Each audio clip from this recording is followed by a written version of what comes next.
Okay, well, welcome to this episode of the Most Important Game podcast. I'm Paul Monahan, and my mission is to help you lead, play, and perform at your best. I help my clients to play better, struggle less, and enjoy more. And on today's podcast, we have an amazing conversation ahead of us. We're going to spend some time with LeeAnn Fairlie. Let me tell you a little bit about LeeAnn Fairlie. LeeAnn knows a thing or two about performing at her best when it means the most. And as you've heard me talk about, this is like one of the hallmarks of a well-developed inside game. And that, by the way, that's what we explore on this podcast. As you know, we really look at this idea of, hey, there's an outside game we all play in whatever performance arena that we're in. And that's all the things having to do with the skills and the outside stuff, the to-do lists, the golf course, the basketball court, the pickleball court, whatever we're doing, right? You've got to know that stuff. You got to build your outside game skills. But I believe that the inside game is the most important game. It's the game that allows you to play what's going on up here and play that well. And so that's what we're going to explore today with LeeAnn. More about LeeAnn. She's a highly successful amateur golfer from the state of Oklahoma. And LeeAnn, I'm sorry, I don't think we have time to go through the entire list of all the wins, but I'll say to the viewers and to the listeners that you had a great career at University of Oklahoma a few years ago, I would guess, right? And then continued to play tournaments at the elite level, amateur level for many, many years.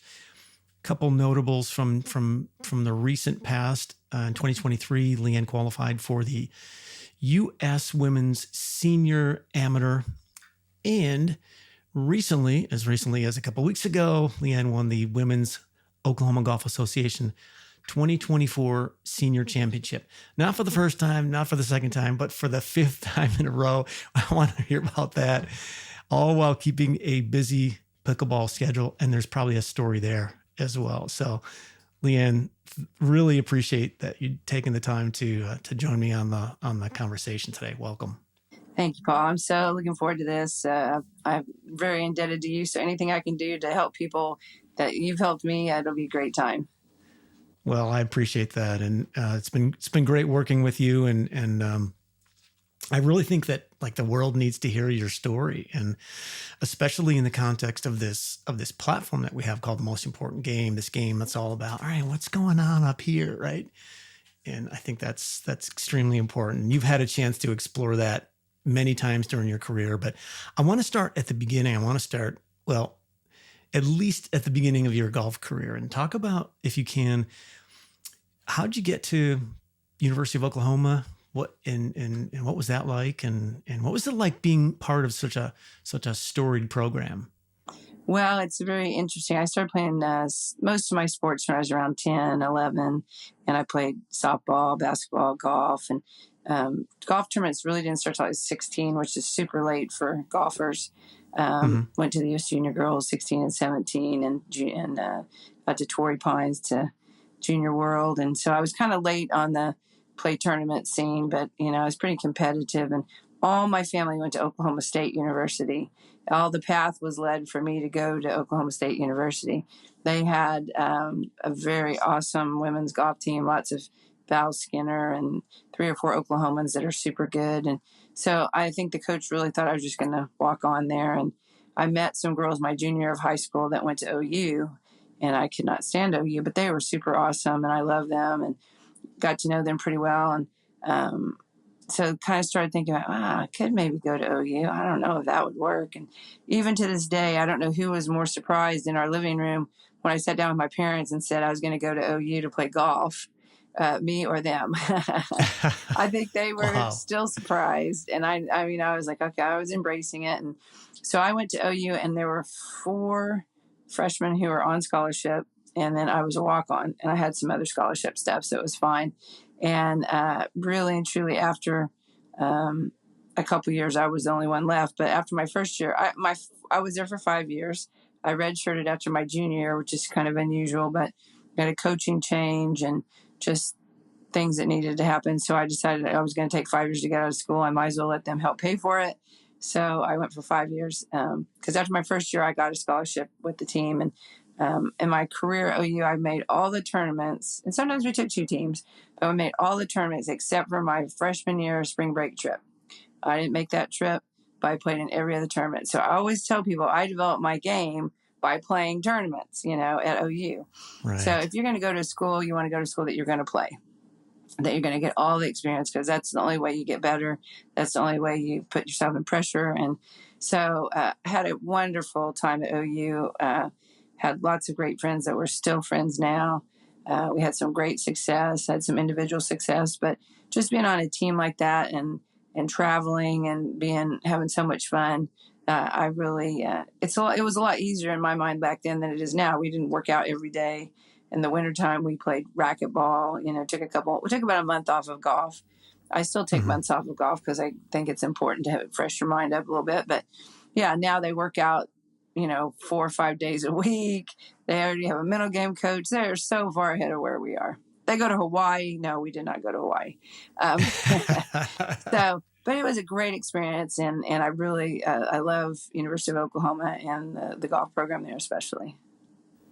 Oh, that's great. You hear these rivalry stories a lot where here in the Midwest, it's, the kid from the family with an Ohio State legacy picks Michigan, or some version of that. So interesting to pick Ohio or it's funny. Oklahoma University. I'm a huge sports fan. I love football, and I knew, obviously some of the football players, and I remember distinctly.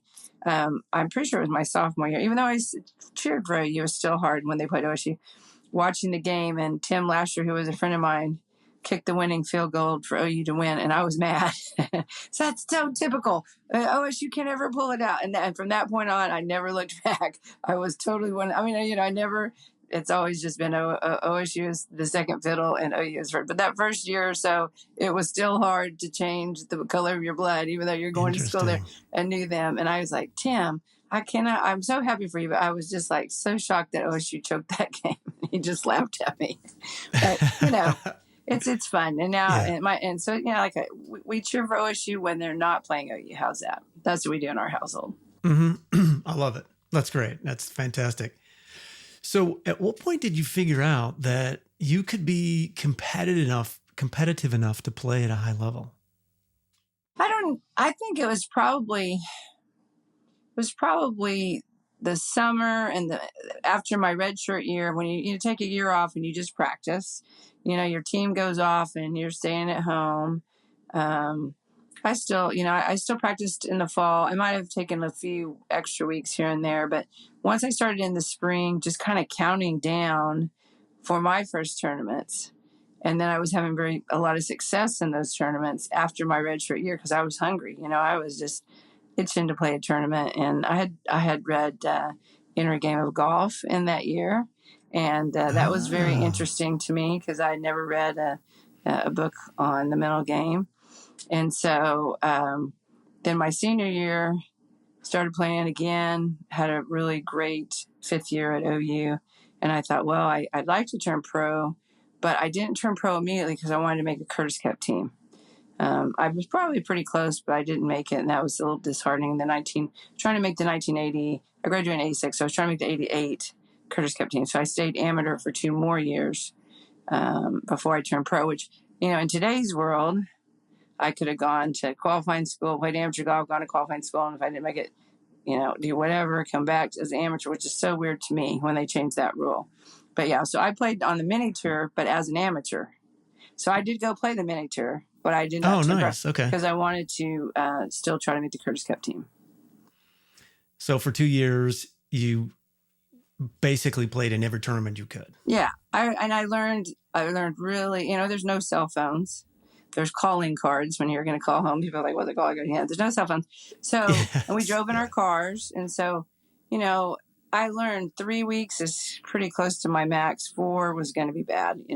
4, I'm ready to come home for a couple weeks. And we didn't have Zoom. We didn't have FaceTime. So, you wanted to see your family. I was pretty close to my family. So I would go for about 3 weeks. 3 weeks was the max. So I love this idea. And you said this before. It's like, all right, play in tournaments. You've got to play in tournaments. And I think for a lot of the people who are listening, especially in the amateur ranks that want to improve. They want to improve their game. This is such a great message. Say a little bit more about why that's so important, even if it seems like self-evident.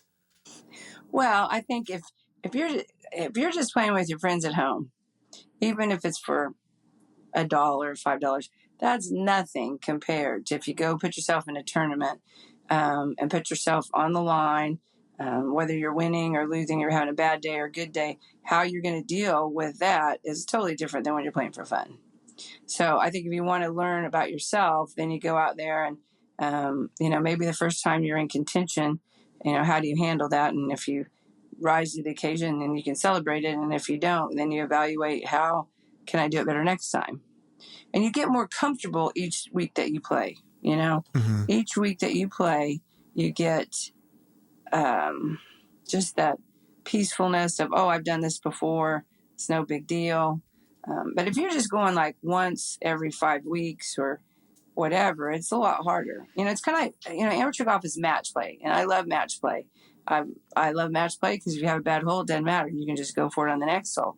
But it seems to me that match play is easier to take longer breaks. I just think it is. But when you're playing stroke play and every stroke counts, you need to have more consistent competitions to help you grow and get stronger mentally, physically, and have success. Yeah, that seems to make a lot of sense. I mean, there's definitely, look, I mean, in a match play scenario, you hit it into the penalty area and you have trouble getting out of it, or something like, all of a sudden you're staring at a 7 and he or she is on the green putting for 3 or 4, and that hole is over for you. Let's go. Exactly. Good, or some version of that, right? But you're right. In stroke play, it's just, every single shot counts. But it's also good to learn and remind yourself. I mean, I think that's when I also learned sometimes that, if it's the third day, the 18th hole, those count the same as the first day, the first hole. We want to make the third day, the 18th hole, seem so much more important. But in reality, that they're all important. It's not just, it's not just the last holes. So I think I was a slow starter, so I would always practice shots on the driving range. My coach taught me that in college. You're a slow starter. So let's play 3 or 4 holes on the driving range to get ready for the first tee. And I still do that. I love that. Why do we never see that at courses when people are getting ready to play? Why has that not sort of seated itself the way you'd think it would? Well, it's probably because we don't practice the right way either. As I've learned the last couple of years when we started working and talking about how to enjoy golf, well, we've got to practice differently. And so when you practice differently, then, you start thinking about how I do before a tournament.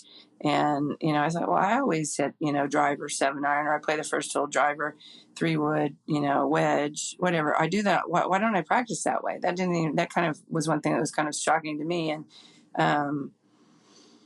I just see people, they just want to get out there and they want to hit their driver and they want to hit 25 drivers before they tee off. And I never have understood that, because you're only going to hit it, 13 or 14 times out of 72. So, Yeah, exactly.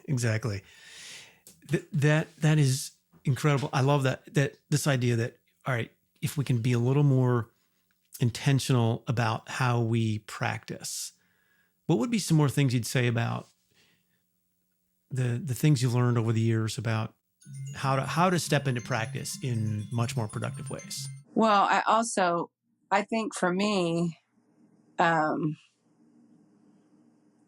I think when I practice, well, I love to practice. Okay. And I love to practice the wrong way sometimes too, because I've done it for so long and now I've started right the way a couple of years ago. I love just standing there and hitting 7-irons for, 15 minutes. I love that. Or, 30 minutes. But I think when we practice more playing on the golf course, and go through our routine and hit, like I said, hit a driver and then maybe hit a 5. The temptation is if you hit a bad 5, is, oh, I want to hit it again. Well, you don't get that on the golf course, So just learning how to make that shot be very important at that moment. So On the golf course, we're already in there, but on the driving range, we're not. We're just like, oh, I got another one. I can hit another 5. I can hit another 7-iron. So when you're practicing on the driving range, when I've learned to, hit one shot, rest, take a 10-second break. It's not long enough, but it's longer, set up and hit a 7-iron. If it's bad, I kind of think, okay, what would I do next? Now, I don't always hit a chip or a putt, but I think, what would I do next? Well, I'd have to pitch it, or I'd have to, chip it or whatever. So then I kind of just go back to being where I want. Okay, I want to play a different hole. I'm going to hit a 7-iron. I might change clubs, but I might hit it. For me, I might hit another iron before I hit a driver, to tell you the truth, just because I want to see, okay, can I hit the 7-iron better than I did the 5? But I think when people start doing that, they fall in love with that. I do. I've talked to a couple people that I said, hey, try this. And they go, oh, we've never done that. And then they go, oh, LeeAnn, I love doing that. It's a lot better than just standing there and hitting ball after ball after ball after ball at the same club. And so when you're getting ready for a tournament, I think that's important. I do it all year long. I mean, when I'm working on a specific swing concept, I might hit a lot of one club. Mm-hmm. But if I'm past that point of what I'm trying to practice, I'm practicing for tournaments, I'll hit a lot of different clubs, a lot of different shots. And then I decided that, as we've done in the past, I was going to learn to hit a fade, how to hit a hook. I can do all those things, but practice them on the driving range. And so one great thing that's happened from that is, most of life I've hit a draw, but it's like kind of a handsy draw. It's not really and if you say to hit a draw, I have a harder time doing anything because I don't do it with my hands anymore. My swing is different. But I never could hit a fade. I love hitting a fade. So I'm sitting out there hitting fades on the driving range. And so I was playing last fall with my husband, and I hooked a drive over in these trees. And I said, well, I'm going to take my 5 rescue and I'm going to fade it up on the green. And he looked at me and goes, can you fade it that much? And I said, well, I practiced it. We'll just see. I think I can fade it that much. And I hit it up there 10 feet. And the look on his face was like, I said, see, I've been practicing these shots, honey, So that was Dr. really, Greg, that was really I nice. was surprised. Yeah, he was very surprised. He was very surprised. And we've been married for 28 years, and I still surprised him on that one. So it works on the golf course if you practice what you're doing, those fun shots too. Yeah, what comes to mind as you're talking through this is our mentors and our friends, Lynn Marriott and Pia Nilsson, and their concept of making every single shot count, right? Holding this idea that every shot must have a purpose. Right. And I'll just tell you, in that tournament a couple weeks ago, there was a particular hole that was a par 4, super windy. You really can't get there. And I'd hit it in the practice, and the first day I'd hit it on the right side of the fairway as a dogleg left. I couldn't get there. I hit perfect 4-wood, and I'm still 30 yards short because it's so windy. So the last day, I thought, well, I hit it closer to the left side, and maybe I can get it past the trees, and I'll have a shorter shot, and I could get closer. Well, I didn't quite get past the trees, and I'm looking, and I'm thinking, I saw my friend, the girl that was probably in second I'm not keeping her score because I don't pay attention to them. She chipped out, and I thought, well, she's making a 5 or more, depending on where her next shot goes. Mm-hmm. And I'm looking through these trees, and I keep thinking, I should hit driver off the deck. I don't know if I've ever hit driver off the deck in a tournament, as it's kind of risky. And I said, if I could cut it, it will absolutely be perfect. But if I cut it, it might go up, but it's probably not. But if I hit it straight, where is it going to go? And I thought, it might go on the cart path, and that might be trouble. It's the 11th hole, by the way, and I birdied the 10th. So I was probably feeling a little, excited. So I'm standing there, and I thought, I'm going to make 5 if I chip out. I can make 4 if I hit driver. And I thought, I'm going to hit driver. So I hit driver. Bold. We're taking the bold decision. I took the bold way, and it didn't cut because I really didn't try to cut it because I was afraid I'd hit into the trees. I knew if I went straight, if I cut it just a little, it might get on the green. It might in the bunker. Probably the worst scenario would go and hit the cart path and go down. Well, that's what happened, but that's okay. I was fine with the shot. I'm still fine with the shot because I thought I could do it. I thought I had practiced it. I'd hit a couple in the weeks before off the ground, and there's not much grass in Oklahoma. And I know how far they went. It went, and it was going to go too far if it hadn't hit the cart path, which is really interesting that I can't get my 4-wood there, but I can hit my driver past the green. So it was fine. But it kind of spurred me on because then I had to really grind from there. But I had practiced it. If I had not practiced it, I would never have done it probably. Okay. But That's I an had important practiced point. it, so I felt like, okay, Yeah. it's worth the shot. I've done it. I'd done it in a little fun scramble thing, and it went dead straight, just like the one I hit. And so I was fine with it. Well, and I think that's a nice example of understanding strategy and risk reward. And that's a concept that I think it really serves players well when they can bring that out there with them. I think where players get stuck sometimes is like literally believing they can pull off the shot they've never tried before, which is much, much riskier. And I really think that in, the language that I use, I think of that and I express that as an inside game fault or an inside game hiccup, right? Mm-hmm. That's a mental game mistake. And I think that avoiding those mistakes is something we have to learn when we're playing. I mean, it's and we're all on the, like, I was playing a week ago and started thinking that, oh, wait a second, I could hit this. And I had not tried this before. I wasn't in a competitive round or anything like that. But it's funny when you get stand over that shot, how the brain starts, really whirling and if you don't have that shot, you really got to consider whether or not it's worth it, because a lot can get in the way. Well, looking back, I wish I had practiced more cutting of it, cutting it, so I would know exactly what I was going to do. I was more thinking if I cut it, it might go up, and it really, the trees were above my head. The clearance was above my head, so I did not feel like the tree. I mean, it was limbed up, so it wasn't like they were gonna.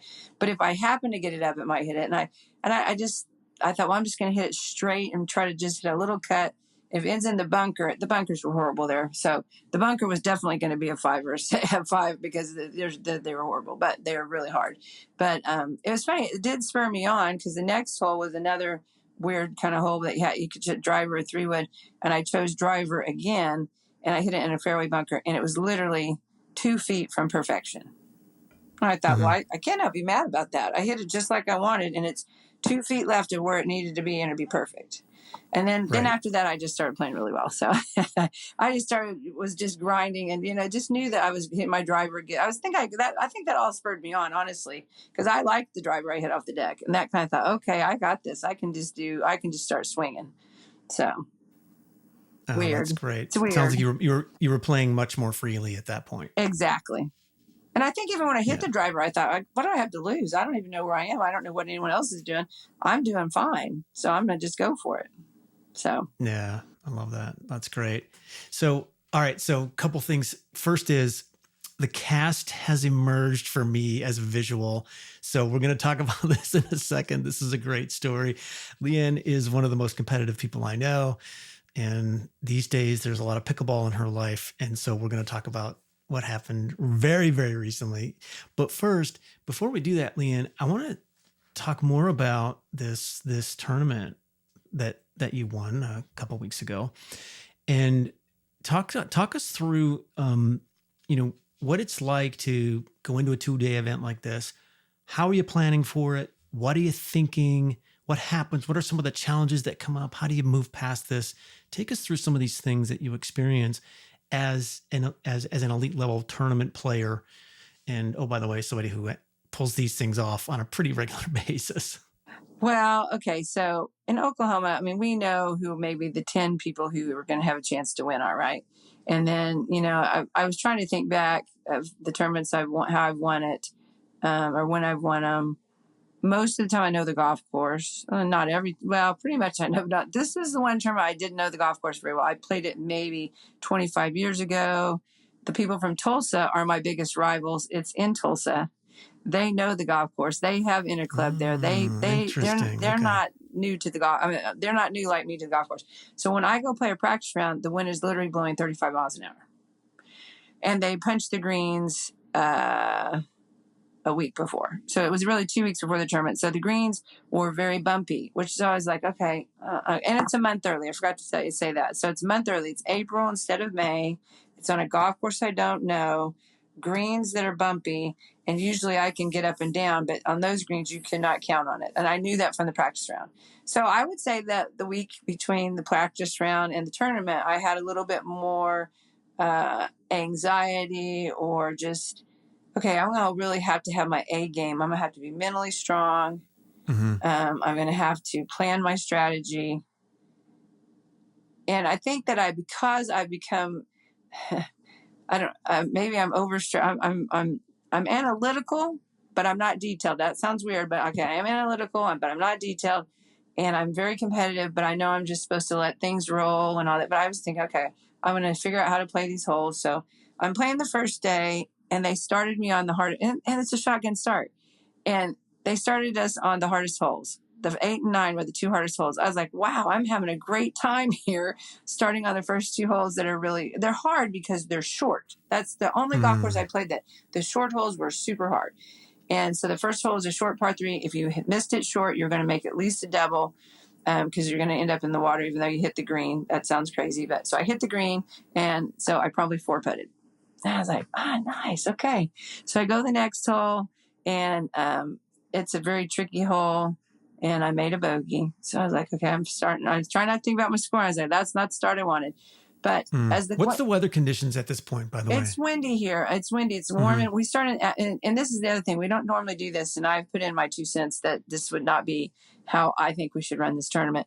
For the last 2 years, we've had a 1 o'clock shotgun on Monday, and a 9 o'clock or 8 o'clock shotgun on Tuesday. So you're playing 36 holes in 24 hours.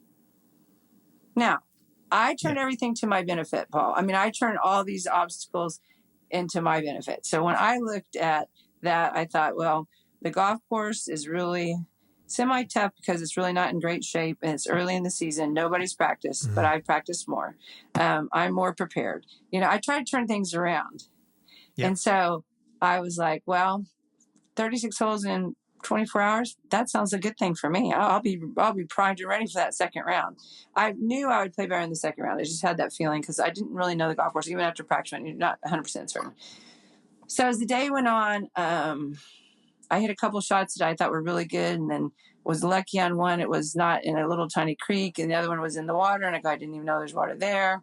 So it wasn't the best scoring round, right? It wasn't really great scoring. Really wasn't great scoring for either day, but I played better than I scored, and I scored as high as I could shoot. I always hate days like that. That's the days I have to try to love golf the most, when you score as high as you could possibly shoot. Okay.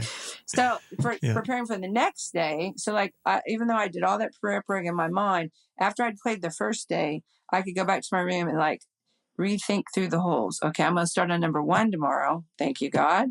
I appreciate that. I like starting on the first hole. That's how I like to play golf. I'm a low handicapper. I usually get to do that. So I've strategized. I was going to play the first hole different, the second hole different, the third hole different. Just tweaked things. You mean different than you had played it the first day? Right.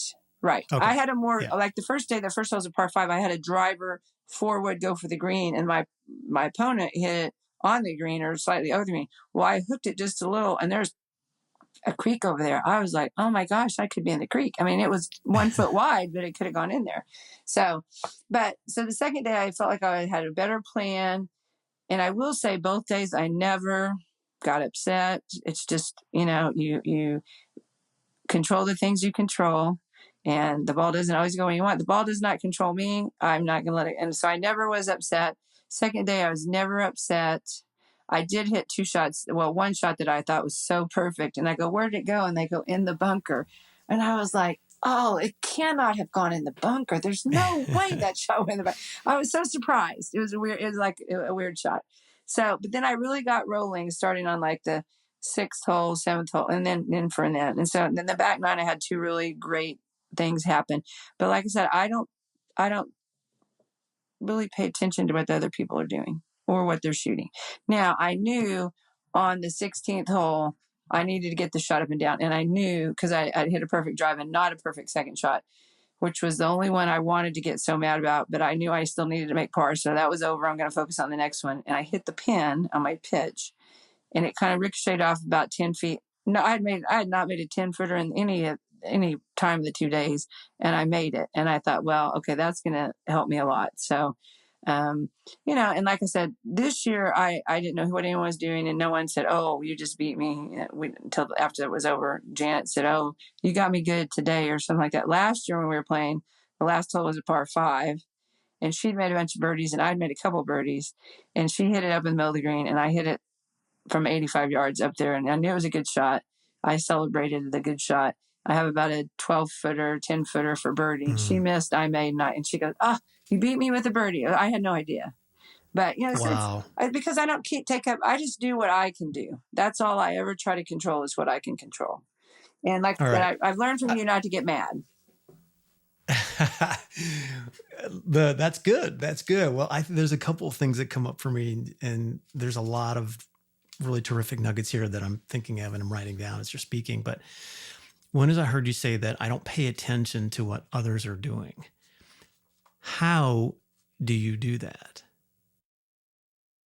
I watch them, and sometimes I don't watch them, but I at least look like I'm watching them. Now that sounds weird, but if they have the same putt as I do, I watch their putts and I encourage them. If they make a 4, I say a great 4. I'm not mean or anything. I just don't let what they do bother me. Okay.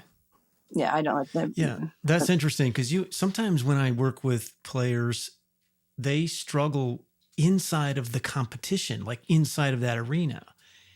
But you don't at all. And that's really fascinating for me. And I know one time you and I had a discussion about, okay, well, is the course the competitor for you? And then how do we think about that as a competitor? But I'm not even sure that we even arrived at that. Well, I think the course is your competitor, really. But I think that you're competing against yourself. I just think if you do the best you can do, and if I do the best I can do, and you beat me, I just put my hand out and say, "Great job, Paul. You played great today. Beat my butt," or whatever. And because I think golf is really against yourself. It's all about it's all about you and yourself. Because if you're a scratch golfer, you could shoot 5 under, or you could shoot 5 over. It just depends. It just depends on how the day goes. But I will say my friends, because I like most of my friends that are good are from Tulsa, and we don't play that often. So I watch them and I think, if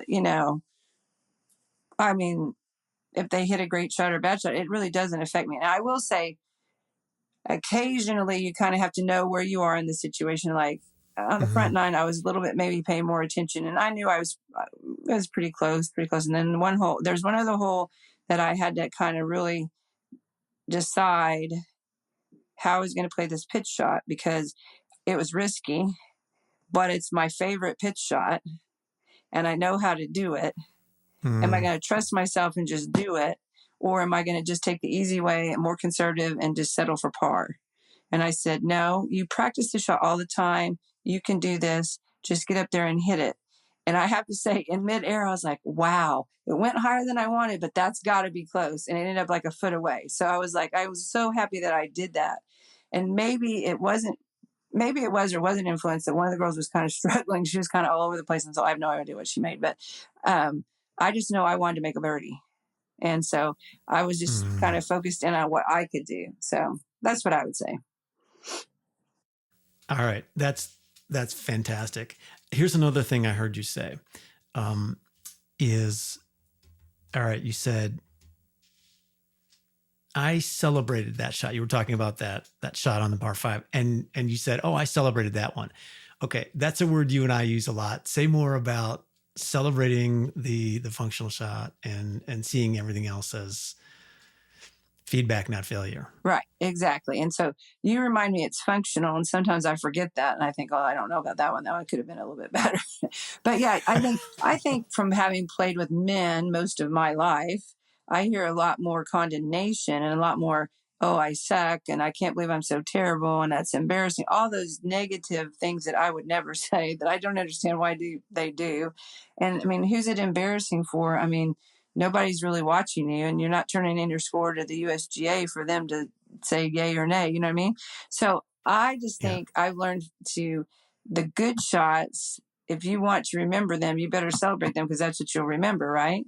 So I've really worked hard to forget the bad ones, learn a little bit from them, and then celebrate the good ones. And when you celebrate, this is what I learned last year from doing that. I enjoy golf more. because I don't assume I'm going to birdie every hole. I'm not going to assume I'm going to birdie 5 holes, but I'm going to celebrate it when I have a great shot, a great putt. You know, it might just be a little hand fist pump, or it might be a big. I will say on 16, I felt a little tigerish. It was probably a little overkill because when I pitched it and hit the pin, and then I made it, I gave a pretty good fist pump because the people in the fairway could see me, and I thought, okay, they need to know I'm still here because they're also pretty close in the competition, right? Yeah. So Are the cameras on? Let's go. Exactly. You know, that's interesting too. Like, what's fascinating is we think often about this sort of this downward spiral of, you know, a negative emotion, a negative reaction, and all of a sudden we start downward, and it's just it gets worse and worse and worse for us, right? We just enter this cave of struggle, this really awful place, right? Mm-hmm. But the opposite can also be true, that we can spiral upward when we do the right things, when we celebrate those functional shots. And I think that's what you're talking about. Exactly. And, you know, when the tournament is over or when you finish your round of any day, I want to remember the good shots. And when I am thinking maybe about a missed shot I had, even if it was functional, I want to kind of know why I did it. And I don't always know why I did it, but I go back and think, well, what was I thinking? What was my tempo? You know, but then I try not to dwell very much on that. I really don't. I try to just think about the good ones. I will always think about this par 3.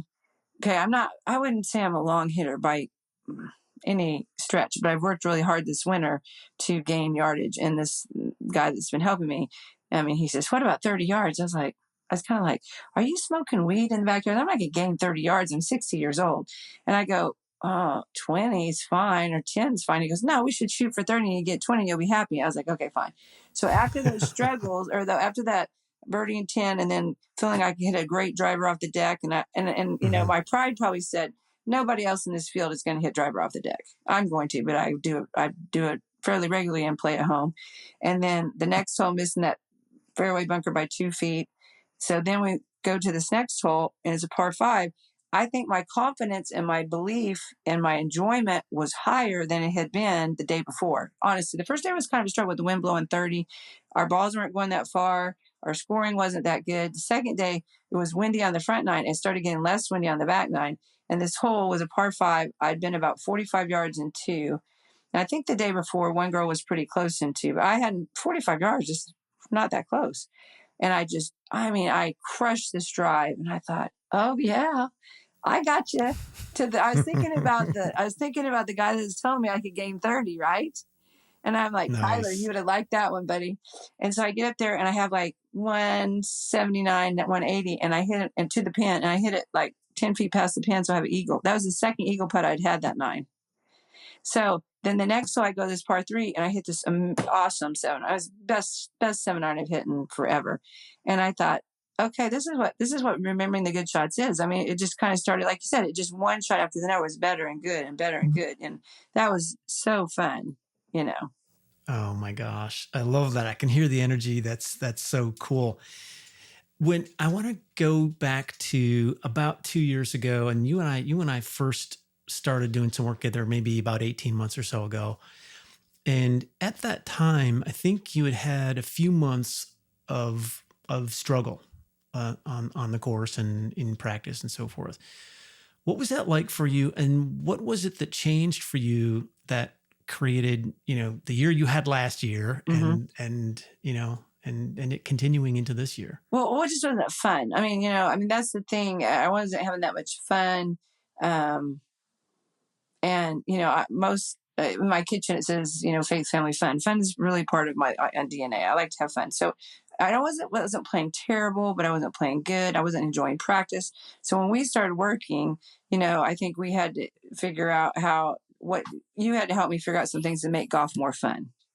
And maybe I was dwelling a lot more on the bad shots and the 3 putts or the missed whatever, and not thinking and celebrating the good shots. So I think, and then every shot must have a purpose. I mean, we're going to give Lynn, they don't know me from Adam, but we're going to give them a prop. I mean, that has really helped my game to realize that this shot on the first tee or in the middle of the first row is just as important as the one I'm going to hit on 18. I'm going to put the same energy, the same, you know, And I loved that change. And I loved the change in practice, of how I was practicing. So I think that, I don't know, I just tired of golf. I do think I do think pickleball is a little bit of it, because I absolutely love pickleball. It was new. I played it for 4 years. So, in 2019, I started playing pickleball. 2020 was COVID. Played a lot of pickleball and a lot of golf. There's no tournaments, really. So then the next year, I mean, it's like, oh, I want to do pickleball, and so I don't think it's bad that I do two sports, but it's hard to do two sports. Yeah. Right, and when you have so much fun at one and you're frustrated at the other, that's tough, Yeah. Yeah. That's great. Well, yeah, I think the shift for you has been super fun to watch. And I think that's something it's like it's available and accessible to anybody who can take the time out a little bit like you did. And you did the work. It was really fascinating because whenever we had conversations, you were taking notes and you were being intentional. And within a week, you'd be like, okay, I'm working on this and here's what I'm doing. And da. And honestly, so I just want to acknowledge that it's not just about the information, it's about what you do to create the transformation. And you rolled up your sleeves, and no surprise to me and those who know you, but that like you doing the work that most people they aren't willing to do. Well, and I think the other thing is I've played tournament golf for 49 years. Now, there's some spaces in there I didn't play that much, but in general, I'm not afraid to try something new on the golf course. I'm not afraid to try to get better, to have more fun. And I do watch my friends that I've been competing with, let's say for the last 10 years, in Oklahoma golf, and they do pretty much the same thing they've always done. They don't change, and I'm not afraid to try something new. And I think I will credit pickleball with, some people probably say it was sometimes reckless, but I think in pickleball, I like hitting fun shots. I like hitting winners. I like hitting probably high risk shots. And when they work out, they're great. When they're not, your partner says, down the middle, buddy. And I said, I'm trying. I'm not trying. I'm going angle every time. Right. But so sometimes on the golf course, I think, what would I do in pickleball? Oh, I'd hit the cut shot that you practiced for 100 times in your life, 100 times yesterday, or 1,000,000 times in your life. I've hit a cut pitch shot. And why in a tournament would I not do that just to be safe?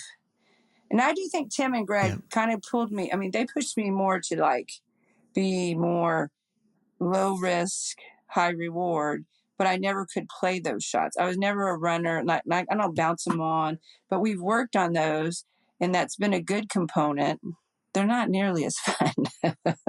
That low two bouncer on, that it's no risk. It's not nearly as fun as I can hit the same shot by popping it up, hitting it, and making it stop. But, it's sometimes wiser. So I've been working on those because I've never really thought that was fun.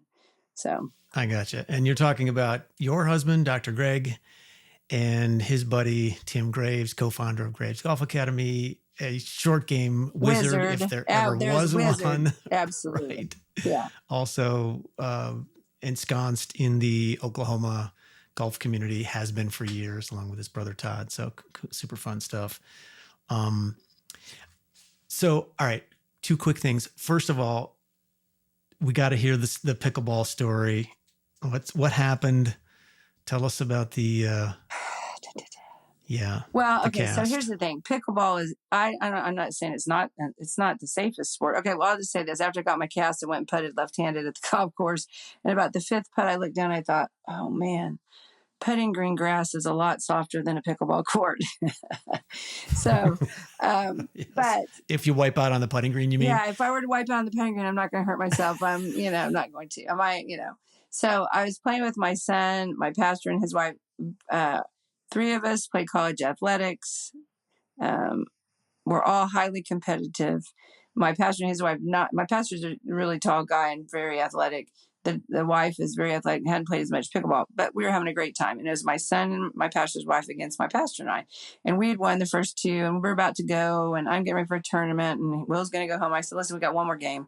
We want to switch? And they go, no, we're going to beat you. I said, we go, no, you're not going to beat us. We beat you twice. We're not going to let you win again. So we start playing. We haven't played very many times, and they hit a shot, and my friend Rob, he hits it back, and he hits it to my son across. I'm on the left, and Will's across to my right, and he hits it to him. I know because my pastor's running in front of me, he's going to hit it down the line. I know where he's going to go. So I take off running. It's 20 feet. I can't run that fast, but I was going as fast as I could. And what you're supposed to do is you're supposed to stop and hit the ball. And I'm running, and I just hit it while I'm running. So I step with my right, I hit, but my body is leaning, and I just kind of catapult myself through the air. And I'm thinking, don't put your hand down. This is the second time I've done this, by the way. Do not put your hand down. Do not put your hand down. And as I was landing, I thought, I'm going to hit my face. I thought I was going to hit my face right here. So I put my hand down. And so I like rolled, and, the Peanuts comic book, the dirt's coming up. And Will says, Mom, are you okay? Did you hurt your leg? I said, nah, not my leg, my wrist. So I pretty much knew it was broken. It's not a very big fracture. It's a little crack. It's a small fracture. But as my husband said, for me, it's a big fracture because any fracture will be big, a big problem for me. And it's been an interesting week. I got the cast. I did that on Friday. I got the cast on Monday. I got a splint on Friday, and I looked at the guy and go, this is not a splint. This is a mini cast. And I only have to have it for 3 weeks. Hopefully it'll heal properly. And in 3 weeks, then I'll get a splint, and then it'll be removable. I think it'll be 5 weeks from now before I can hit a golf ball. But I don't know. Maybe it won't. Maybe it'll be soon. Mm-hmm. But I'm still going to play pickleball. If I'd been playing with the old people I always play with, it was 25, 40, 40, and then 60, right? So I'm out of my, you usually play with young people too. But I mean, just the competitiveness, I was not going to let that go. And so that night at 10:30, I texted him and I said, did I get the shot over? And he goes, you sure did. I was like, yes, I got the shot over. Seriously. So, but I'll probably play a little bit more cautiously when I go back, but I love pickleball. And I do want to start playing a lot more pickleball tournaments. I love pickleball tournaments. I went and watched one this week with my friend, and I got to help her with her mental game. Pickleball is a different sport. It's a lot faster. Mm. But her self-talk wasn't that great. And she is a living legend. And I felt really cool that I could say, hey, think about this, or tell yourself this. And she says, I did it the second day. I was doing that. So that was really fun. Just to even help her think. Because I do think people can get down on themselves in whatever sport they're playing. No doubt. I mean, the people will say that the most important thing in terms of the mental game we bring to whatever performance arena we are in is the internal dialogue. It's the self-talk. It's the chatter that gets in our way, the chatter that lowers our confidence in the moment. I mean, there's really some cool studies. I know Ethan Cross has done some really interesting work in that space. I know you and I have talked about that as well. But well, I just want to tell you that I think that the other thing people can do that really will help them, besides talking to themselves in a nice way and encouraging and saying, this is going to be my best shot of the day or whatever, is when we've talked about in your mind, when you're feeling a little nervous on the putting part, because it's usually the putting part where you're kind of nervous and you're watching people, is in your mind to say, oh, I hope Paul makes this, or I hope Paul hits a really great putt. Because I feel like when I do that in my mind, then it's just as easy for me to say, hey, I'm going to hit a great putt here, because I've already been thinking about you hitting a great putt, or Susie over here hitting a great putt. Well, I'm going to hit a great putt too. I mean, it's kind of like a snowball effect of your mind telling, oh, I hope they do this well. Oh, that was a bummer. Or, I think it rolls over to you that, oh, I'm going to do this well. I agree. To me, it's a hack to overcome the ego's desire to intrude in your space, in essence, and because the ego wants a part of that there's a threat here. If I'm playing LeeAnn today and she makes this, what am I going to do? So the ego really wants to get that dialogue going. Yeah, and it's a normal biological reaction. But the way to overcome that, I think, would be for me to pour out great intentions and hope that LeeAnn shows up at her best and rolls the best, makes a great stroke. We'll let the outcome happen and accept the results. But I want LeeAnn to do her best in this moment. And so it changes my relationship with the sort of the competitive piece that says, she makes this, I'm in trouble. Yeah, It's not, exactly. It's not true. It's not true. Yeah, exactly. And I think when you think the other way, you tell yourself, well, I'm a real great putt too, it's just easier. Yeah, exactly. Exactly. Yeah, I love that. What do most amateurs who play the game on a casual basis or even like a little more serious basis, what do you think that they get wrong most of the time that prevents them from playing at their best? Oh, well, I definitely 100% think most people play golf swing and not golf. Golf is a game and we play it. But 99% of the people play golf swing. They don't play the game of golf. They're always thinking about their swing, and then they hit a bad shot and they talk to them bad. And, oh, I got that slice. I'm always going to hit a slice. And they're so consumed with their swing. In golf, I am going to swing, but I'm going to hit this ball from point A to point B. Then I'm going to get it. I'm going to hit it to point C, and then I'm going to put it. It's a totally different game. They're not playing golf. They're playing golf swing. That's where they get it wrong. So I love that. How would you advise somebody who's in that space, who's in that position? How would you advise them on how to play the game and not play the swing? Well, then I think it goes back to like you do your practicing on the driving range and your preparation. You learn how to hit the shots and you hit them driver 7-iron, driver 5-iron, wedge, whatever. And you do all that so that when you go on the golf course, you're prepared and you know the distance on your putting, so you don't have to worry about that. So when you're playing golf, then you do like the think box where you're standing behind, and I know where I'm going to aim it, and I'm going to feel this. I'm going to feel this tempo. I'm going to swing this tempo, or I'm going to feel no tension. And then you get in there, and then you just get in there and you do that. And then you do judge, did I do that? It's not where the ball goes, is not what's going to be my driving force, right? I've already hit it. I've already done my part. I'm just going to go get it and do it the same thing again. And when it comes to putting, by the time you get to the putting green, sure, you want to make it. I mean, that is your goal. And I'm visualizing making it, but I'm feeling the tempo, and I'm also just trying to have as little tension as possible. And if I do that, if it doesn't go in, according to most people, if you're not inside of like 5 feet, they're not all going to go in. Or 3 feet, they're not inside of 3 feet, they're not all going to go in. Oh, well, that's fine. You just take it. Playing is, play the ball where it lies as it is. That's how golf is. And so you just play it, hit it, go get it again and do it again. But all to me, golf is that you can control is that think box, play box, and what you're going to remember. And if the ball goes crooked, it starts to control you. I'm trying to control the ball, right? I'm trying to control the ball by doing all the things I prepared myself to do.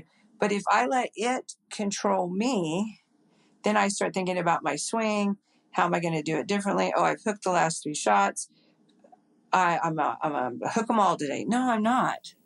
I'm not going to let the ball control my thoughts. I'm going to control the ball. That's how I look at it. Okay. I love that. Yeah. I am not going to let the ball control me. I'm trying to control the ball. Yeah. I'll do everything in my power. When I hit it, I've done everything I can do. And I'm not on the PGA Tour. I'm not going to hit every shot perfect. So if it didn't go where I wanted, I'm going to try on the next one to do what I wanted to make it, the same, better tempo, better timing, maybe better hip turn. I don't know. You know what I'm saying? I'm not really thinking about my swing. I'm just thinking about the things I control: tension, tempo, timing, and then go get it and do it again.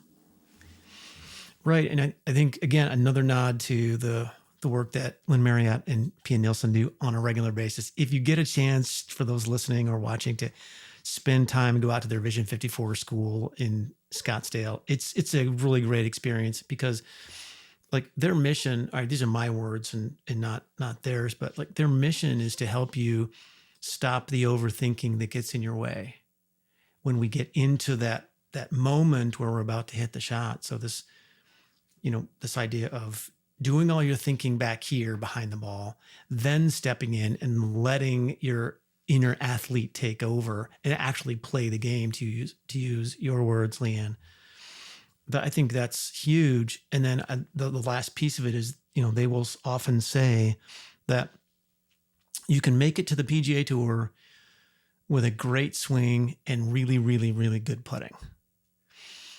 But you can't stay on the PGA Tour if you don't have a good memory box, if you don't process outcomes in productive ways. And I think that's what you're talking about. Right. Well, and even if I go back to 1985 when I was doing, I read Inner Game of Golf, and every time I would swing, I would just think back, hit, finish. It was a tempo thing. Mhm. It wasn't Yeah. a where is my club on those parts. What am I feeling? Can I feel it that it's back, and then when it's hitting and when it's falling? It was getting out of your own way, really. And not letting the ball control you. Because most people that we play with, and you play with them too, when they start to get upset, it's because the ball did not go where they wanted it to go. So it is now controlling them. It has created a reality that does not align with their story about what should be happening. Right. That's all it is. That's the only reason we are ever frustrated. And they it's all just say, one reason. Golf is so frustrating. No, it's fun. It's fun. It is. Golf is fun. That's great. COVID has made a whole lot more people play golf, and they're not that good. I see them, but they're having fun, Yeah, it can be for everybody at every level. And I think one of the things that you said before is that, it really makes me think that when we do fun on the golf course, we have this upward spiral that actually makes us better. So it actually lowers our scores. And I think that's such a great lesson. So, well, speaking of fun, I've had a blast doing this. LeeAnn, thank you. It's always fun chatting. Thanks so much for joining us on the podcast. And I'm taking notes like crazy. Thanks for having me so much, Paul. I enjoy our conversations, and now I guess other people get to hear them too. I don't know. That's great. And as they should, right? This is great stuff. So LeeAnn, thanks again, and look forward to chatting soon. Thank you so much, Paul.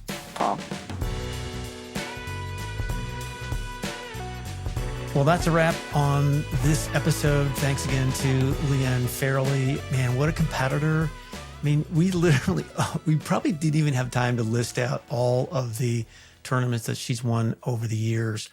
An amazing competitor, full of energy, and really full of great ideas about how to play at your best when it means the most. Love what LeeAnn said about showing up. And she says, I don't pay attention to what others are doing.